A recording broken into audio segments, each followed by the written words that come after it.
8h18 sur Europe 1, votre invité Sonia Mabrouk, c'est le professeur Philippe Juvin, chef du service des urgences de l'hôpital Pompidou à Paris, maire de la Garenne-Colombes.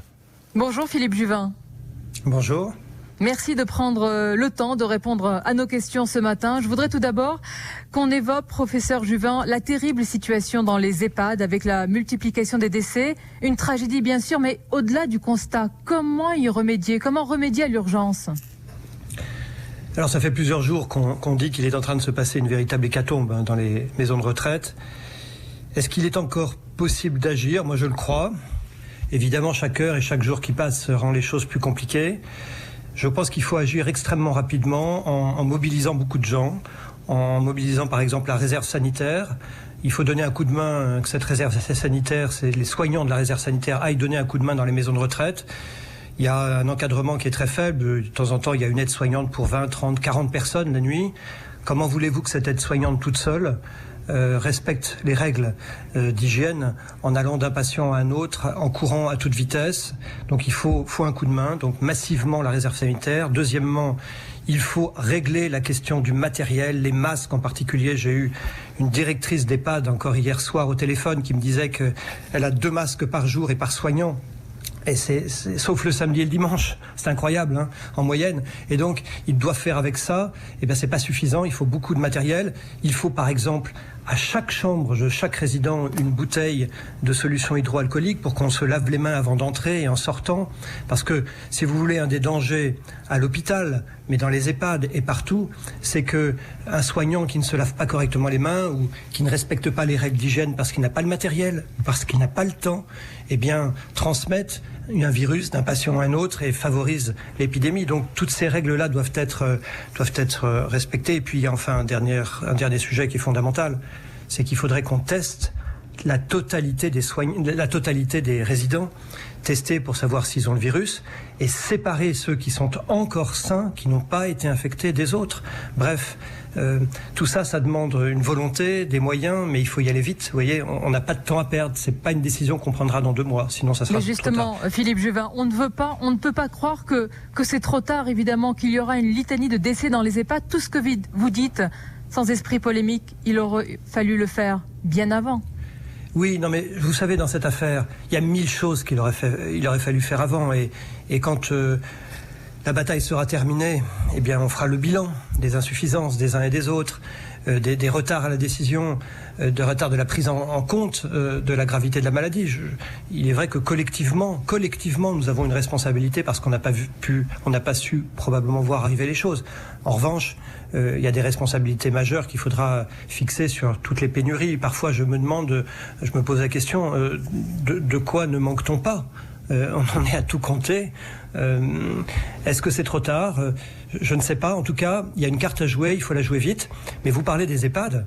Mais pardonnez-moi, le sujet est le même ailleurs, dans les hôpitaux psychiatriques, dans les maisons où il y a des personnes handicapées qui vivent, dans les prisons, chez les personnes âgées à domicile, qui sont à domicile. Il y a bien des gens qui viennent les voir pour les aider à se laver, à faire la cuisine, à se lever tout simplement. Eh bien ces gens, il faut qu'ils soient aussi soumis aux mêmes règles d'hygiène et qu'ils aient les moyens de les respecter, toutes choses qu'ils n'ont pas aujourd'hui. Donc les EHPAD, c'est ce dont on parle et c'est absolument fondamental, mais il y a tout le reste qui risque, c'est ma crainte, de mourir en silence. Les manques, Philippe Juvin, les manques sont criants partout. Le patron de l'assistance publique hôpitaux de Paris, Martin Hirsch, a lancé un appel, un cri d'alarme pour des renforts autour des malades. La situation est déjà critique chez vous. La situation est évidemment extrêmement tendue et critique et Martin Hirsch a eu raison de dire ce qu'il a dit hier. Comme vous le savez, la maladie, quand elle évolue mal et gravement, elle touche essentiellement les poumons et donne une maladie qu'on appelle le syndrome de détresse respiratoire aiguë qui fait que vous avez beau respirer, essayer de prendre votre respiration, vous devenez asphyxique et l'oxygène qui est dans l'air ne suffit plus à irriguer d'oxygène vos tissus parce que les poumons sont malades. Et on est dans ces cas-là obligé de vous endormir, de vous mettre sous un coma artificiel et de vous introduire un tube dans la trachée qui va dans les poumons et brancher un respirateur artificiel. Ces respirateurs artificiels sont des machines qui sont complexes et qui ne sont manifestement pas en nombre suffisant. Il faut évidemment autour tout un environnement, en particulier humain, très technique.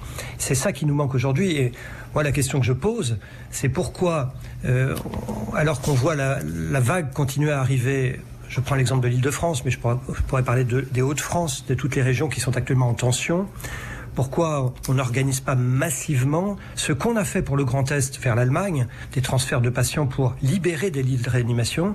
Je pense qu'il faut très rapidement identifier toutes les régions de France et d'Europe, je dis bien et d'Europe, là où l'épidémie devrait arriver pas avant 2 ou 3 semaines, ce qui donne le temps aux patients d'être éventuellement sevrés de leur respirateur artificiel, de leur ventilateur. Et il faut qu'on transfère massivement, pas 2 ou 3, massivement de nos régions en tension vers ces régions qui ne connaîtront l'épidémie que dans 2 ou 3 semaines, nos patients. Pour ça demande une logistique et une volonté. Logistique et volonté, parce que l'une des hantises, l'une de nos hantises, Philippe Juvin, c'est le tri entre patients. Est-ce vrai, professeur Juvin, que c'est déjà le cas en Île-de-France, que si un patient est âgé de 75 ans, contaminé, ou en tous les cas suspecté d'être contaminé au coronavirus, compte tenu de l'absence de place de réanimation et de son âge, il est décidé de ne pas avoir recours à la réanimation? Est-ce que c'est déjà le cas? Alors vous dites que c'est votre hantise, mais c'est notre hantise aussi. C'est la hantise de tous, bien sûr. C'est même notre cauchemar. Donc, mais est-ce la réalité déjà? Non, je vous le demande très sincèrement, professeur Juvin. Non, on voit ici et là fleurir des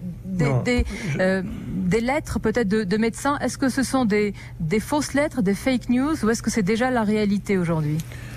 Non, ce qui se passe, c'est qu'il va falloir de plus en plus qu'on analyse chaque cas et qu'on voit, non pas seulement l'âge, parce que ça ne veut rien dire l'âge. En tout cas, moi je serais toujours totalement opposé à un tri sur l'âge. Ça n'aurait pas de sens. Ça aurait même un sens terrible, plus exactement.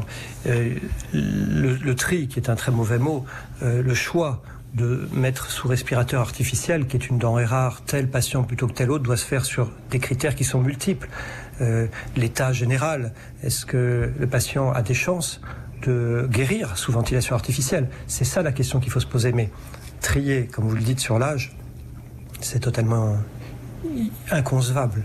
Inconcevable. C'est inconcevable, dites-vous. Philippe Juvin, on a entendu dans notre journal de 8 heures des médecins français atteints par le virus qui veulent tester sur eux-mêmes la chloroquine, qui veulent être entre guillemets des cobayes pour avoir un retour rapide d'expérience. Est-ce que c'est cela qu'il faut faire? Est-ce que vous-même, par exemple, vous le recommandez? Vous dites aux médecins français qui sont touchés, il faut le faire pour avoir rapidement des résultats?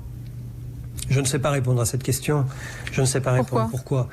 Parce que, en fait, là où c'est compliqué, c'est que, premièrement, l'équipe qui la propose, l'équipe de Marseille, c'est une équipe qui est de haute volée. Hein. Ce sont des très grands chercheurs internationaux. Et donc, ce ne sont pas des branquignoles qui viennent de débarquer. Donc, ce qu'ils disent a une valeur. En revanche, en même temps, il y a des arguments expérimentaux pour penser que la chloroquine peut avoir un effet. Ça, ce sont les côtés positifs. En revanche, en côté négatif, il y a eu plusieurs essais thérapeutiques qui ont été faits, dont celui par l'équipe de Marseille, qui objectivement souffre de biais méthodologiques, c'est-à-dire que on se demande si les données sont aussi valables qu'on le dit. Vous voyez, je n'ai pas la vérité du tout. Je n'ai pas la vérité du tout. En plus, si l'on décidait demain d'administrer la chloroquine, il faudrait se poser la question, numéro 2, à qui l'administrer? Est-ce qu'il faut l'administrer aux patients au début de la maladie? Aux patients qui, au contraire, sont en train de mourir de la maladie?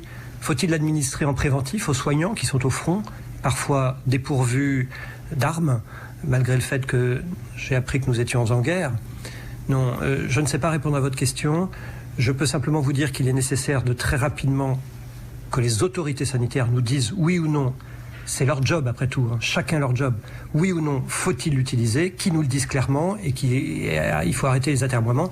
Et en même temps, pour qu'on n'ait pas de nouveau une affaire de pénurie comme on l'a eu sur tout, les masques, les ventilateurs, les tests, eh bien, il faut produire très très très largement ce médicament dès maintenant.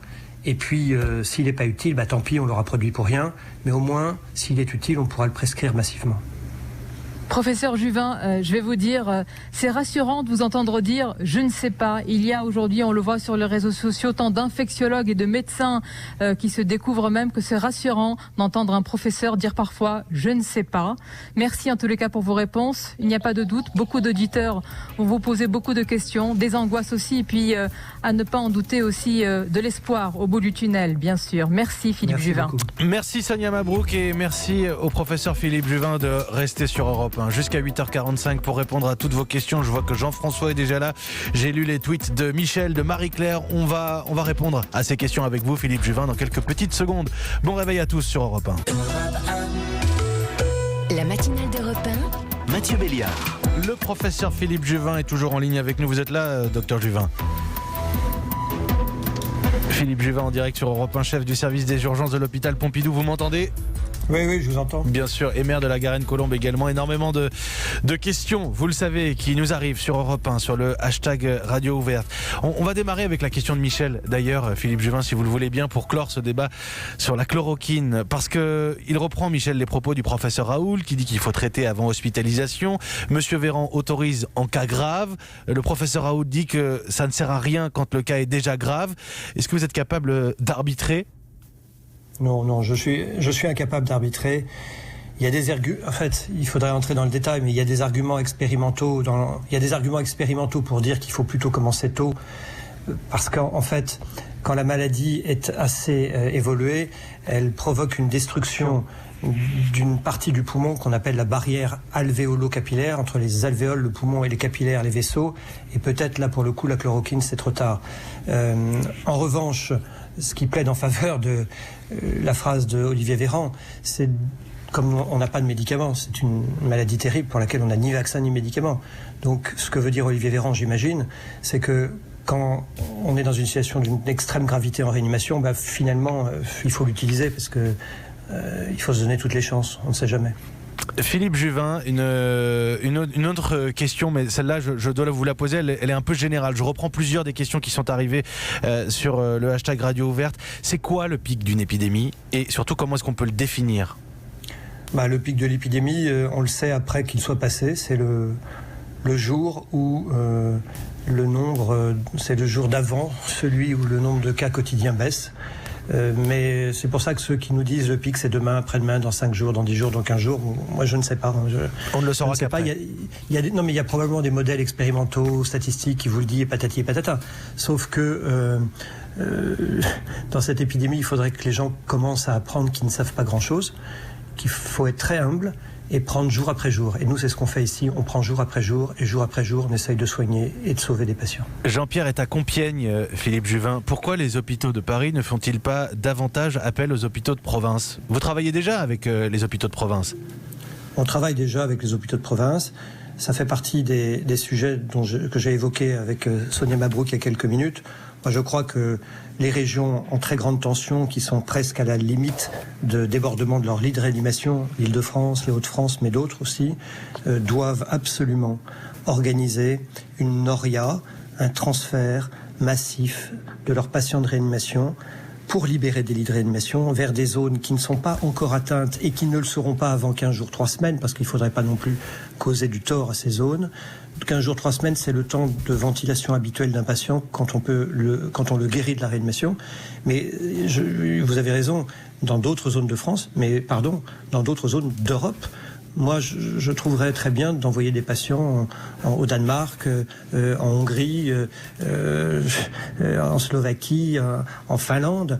Peu importe, il faut massivement transférer nos patients en collaboration avec les autres États de l'Union. Et cette coordination aujourd'hui, elle est suffisante, insuffisante ? Quel regard est-ce que vous portez ? Je crois qu'elle est très insuffisante. L'Union européenne, vous savez, j'ai été député européen pendant 10 ans. Je connais bien toutes les qualités, mais malheureusement tous les défauts de l'Union. Une des missions officielles de l'Union européenne, c'est la lutte contre les grandes pandémies. On n'y est pas du tout là. Moi, j'aimerais éventuellement pouvoir cet après-midi passer un coup de fil à un collègue de Berlin ou à un collègue d'Amsterdam en lui disant je te transfère 10 patients. Et là, on aurait une véritable lutte à l'échelon européen. Elle n'existe pas aujourd'hui. Elle n'existe pas aujourd'hui, il n'y a pas encore... Elle est partielle, elle est au coup par coup, c'est ça le sujet. Il n'y a pas cette souplesse voilà. à laquelle vous faites référence. Très bien. Philippe Juvin, je voudrais que nos auditeurs et que vous aussi, nous puissions tous ensemble écouter un témoignage. Parce que si les questions sont aussi concrètes et si les témoignages sont aussi précis, c'est aussi grâce au 39-21, nos auditeurs qui font remonter sur l'antenne d'Europe 1 leurs préoccupations et leur vécu. Michel était en direct hier soir dans le grand journal de Nathalie Lévy. Son mari est en EHPAD et elle redoute de ne plus pouvoir le revoir. Il est en EHPAD depuis 3 ans et il est dans une unité qu'on appelle unité protégée, réservée aux Alzheimer. Ils sont 14. Sur les 14, il y en a déjà 4 qui sont décédés. Évidemment, je suis dans l'angoisse la plus totale. J'ai la chance, on m'a dit aujourd'hui, j'ai le moral qui est remonté un petit peu parce qu'il a mangé et bu, ce qui fait qu'il n'a pas eu besoin de perfusion, mais je suis dans l'attente. Je me dis qu'à tout moment, on peut m'appeler pour me dire, et je ne le reverrai pas. Ça fait 3 semaines que je ne l'ai pas vu, 55 ans de mariage, on a été super heureux et je ne le reverrai pas. Philippe Juvin, le scientifique, l'homme politique aussi, quelle réaction au témoignage de Michel ? C'est un témoignage qui est évidemment terrible, mais je vais dire à Michel que d'abord on ne sait jamais. Voilà, il y a toujours de l'espoir, mais l'espoir sera d'autant plus grand que très rapidement, aujourd'hui, pas dans 3 semaines, on prend des mesures qui vont consister à aider ces EHPAD, à y injecter du personnel qui va aider les aides-soignantes en particulier à prendre soin des patients, ne serait-ce qu'en leur donnant à manger, vous voyez, et en donnant à boire. Tout ça, ça prend beaucoup de temps chez des patients qui sont incapables de s'aider eux-mêmes. Mais il faut des mains, il faut des bras, il faut du matériel, il faut une bouteille de solution hydroalcoolique. Je ne me demande pas le ciel. Une bouteille de solution hydroalcoolique à l'entrée de chaque chambre pour que tout le monde se lave bien les mains et diminue le risque d'épidémie. Alors, que puis-je dire à Michel ? Bien écoutez, Michel, il faut tenir bon et il faut vous dire que voilà, c'est difficile, non mais bien sûr. Il faut garder l'espoir. Il y a évidemment l'émotion, mais il y a aussi la question très concrète, celle des EHPAD dont on a beaucoup parlé hier. L'objectif évidemment, c'est d'être plus que sur un geste barrière, d'être sur un rempart pour que le virus n'entre pas dans ces établissements où on ne trouve que des populations à risque. Oui, c'est ça. Et puis, moi je crois, comme je vous l'ai dit tout à l'heure, il faut massivement tester toute la population des résidents de l'EHPAD et séparer très vite ceux qui sont positifs de ceux qui ne le sont pas, tout simplement pour éviter, pour ne pas mélanger ces patients. C'est quand vous mélangez des patients positifs et négatifs, vous avez évidemment une chance malheureusement importante que ceux qui sont négatifs deviennent positifs. Donc il faut vraiment isoler les lits, mais pour ça il faut tester tout le monde très vite. Accueillons Jean-François au 39-21, Philippe Juvin. Bonjour Jean-François. Bonjour. Merci d'avoir composé le 39-21. Je crois que vous faites partie du personnel des pompes funèbres. Oui, absolument. Je suis délégué syndical CFE-CGC du funéraire et professionnel du funéraire depuis 34 ans. Délégué syndical, d'accord. Oui. Et professionnel depuis 34 ans. On vous écoute, votre question, votre témoignage. Nous, ce qu'on veut, c'est alerter sur. Depuis le début, on nous parle du confinement. Nous, on n'est pas confinés puisqu'on est au travail et donc on est au contact du coronavirus quotidiennement, soit au contact des familles, soit au contact des défunts. Nous ne sommes pas prioritaires sur la réception des masques, des gels hydroalcooliques. Nous ne pouvons pas en obtenir. Nous n'avons pas de FFP2. Notre profession crie depuis le début de la crise pour obtenir cela et nous ne l'avons pas. Et depuis hier, la haute autorité de la santé publique a déclassifié le traitement des défunts à la sortie. Alors, notre métier, c'est d'accompagner les gens, de les faire passer, de les aider à avancer dans cette terrible épreuve qu'est le deuil. Et le fait de ne pas avoir, de ne pas pouvoir les voir, on le comprend et c'est l'essence même de notre métier. Par contre, au départ, on les mettait en cercueil immédiatement après le décès pour protéger la société, pour protéger la propagation du virus.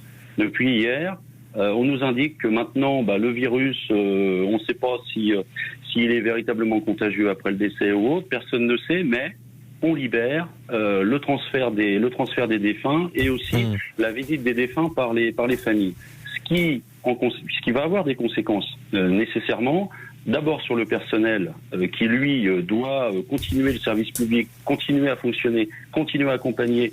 On parle des morts tous les jours. Bien sûr. Mais la mort, quelqu'un doit bien s'en occuper. Jean-François, il y a plusieurs choses dans votre témoignage. D'abord, et je commencerai par là, avec Philippe Juvin, la protection des personnels des pompes funèbres. Et j'ajouterai une question complémentaire. Est-il vrai que, et je sais que c'est dur à entendre, mais que une personne qui a succombé au Covid-19 est encore plus contagieuse juste après sa mort ? D'abord, ce monsieur fait partie des immenses troupes qui vont au combat sans être équipés. Et évidemment, il faut qu'ils aient un équipement. Évidemment, il faut qu'ils soient protégés. Le virus est-il toujours vivant sur quelqu'un qui vient de décéder ? Oui, bien sûr. Le virus ne meurt pas immédiatement. Combien de temps reste-t-il ? Je ne sais pas. Je ne sais d'ailleurs pas si quelqu'un sait répondre à cette question. D'accord. Et puis ensuite sur le rôle justement des personnels de pompes funèbres, ce que soulignait Jean-François, la difficulté en ce moment de familles qui ne peuvent pas se rendre dans des enterrements, ça évidemment vous y faites face quotidiennement. Mais en fait, ces moments de fin de vie sont des moments terribles quand en plus vous êtes seul. Vous voyez le nombre de patients qui meurent seuls et que nous voyons et que nous essayons d'accompagner, c'est quelque chose qui ajoute à la tragédie. Moi, me semble-t-il, que ça soit dans les EHPAD, que ça soit à l'hôpital, les règles sont heureusement un peu éclaircies. C'est que malgré le confinement, on autorise en fin de vie la famille à venir, alors d'une manière très réglementée pour des raisons simplement de sécurité de celle-ci. Eh bien, il faut trouver le bon équilibre entre l'accompagnement dans le deuil, l'accompagnement de celui qui va mourir, et qu'il n'ait pas l'impression d'être abandonné. Voilà, on est dans une société où les gens sont seuls et je ne voudrais pas que maintenant nous passions dans une société où on meurt seul. Simplement, puisque vous parliez des personnels de l'ombre, Marie-Claire nous écrit au sujet des ambulanciers qui transportent les malades sans parvenir à faire reconnaître leur rôle et donc obtenir les moyens de protection nécessaires. C'est vrai ce que dit Marie-Claire ? Ça se passe comment à l'hôpital Pompidou ? À l'hôpital Pompidou, l'accord qui a été trouvé, les instructions très strictes de Martin Hirsch sont les bonnes. Martin Hirsch nous a dit, quand un ambulancier arrive, s'il est dépourvu de matériel, pour transférer un patient, évidemment vous lui donnez du matériel, évidemment vous lui donnez un masque, des gants, un tablier. On ne laisse pas les gens seuls sur le front, c'est totalement inimaginable. En revanche, c'est vrai qu'on voit beaucoup d'ambulanciers arriver sans matériel. Et encore un exemple de ces gens de bonne volonté à qui on dit de sortir de la tranchée, mais qui ne sont pas très armés. Alors Valérie nous a appelé pendant l'interview au 3921, elle est à Saint-Maur-des-Fossés. On attend quoi pour envoyer les patients dans le privé ? On le fait Philippe Juvin. On le fait. D'accord. On le fait. Ça marche bien aujourd'hui la collaboration public-privé ? Oui, maintenant les choses sont rodées. Il y a eu une mise en route qui a été un peu complexe, mais les choses sont rodées. Et il y a même du privé. Moi, par exemple, une grande clinique de Paris nous a prêté 2 de ces ventilateurs ultramodernes pour qu'on puisse ventiler des patients à l'hôpital Pompidou. Donc il y a peu de sujets, il y a plein de sujets, tout le monde travaille de concert. Alors une question, et on terminera sûrement avec Colline. Vous allez voir, c'est assez ouvert, mais un peu plus positif. Colline a 50 ans, elle travaille dans la communication et le marketing à Lyon. Elle nous a appelé au 3921. Je travaille dans la com, j'aimerais aider, je ne sais pas quoi faire, on se sent inutile, que faire, nous dit Colline. Eh bien, écoutez, témoignez, vous êtes dans la com, bien témoignez de tous les moyens que vous avez à votre disposition, de la gratitude vis-à-vis des soignants, mais pas seulement. On a entendu des ambulanciers, des gens qui travaillent auprès des familles décédées, des EHPAD. Témoignez-leur votre sympathie. Vous savez, quand on travaille dans des conditions qui sont celles que vous savez, eh bien, ce qui nous fait fonctionner, c'est aussi le moral. Et on a besoin d'avoir un moral qui est cultivé vers le haut. Alors allez-y, aidez-nous. Philippe Juvin, merci beaucoup. Merci d'avoir joué le jeu de l'échange avec nos auditeurs ce matin. Les appels au 3921, les questions sur le hashtag Radio Ouverte, c'est le format désormais sur Europe 1. Vous le savez, Philippe Juvin, professeur de médecine qui dirige le service des urgences de l'hôpital Pompidou à Paris. Il était en direct sur Europe 1 ce matin.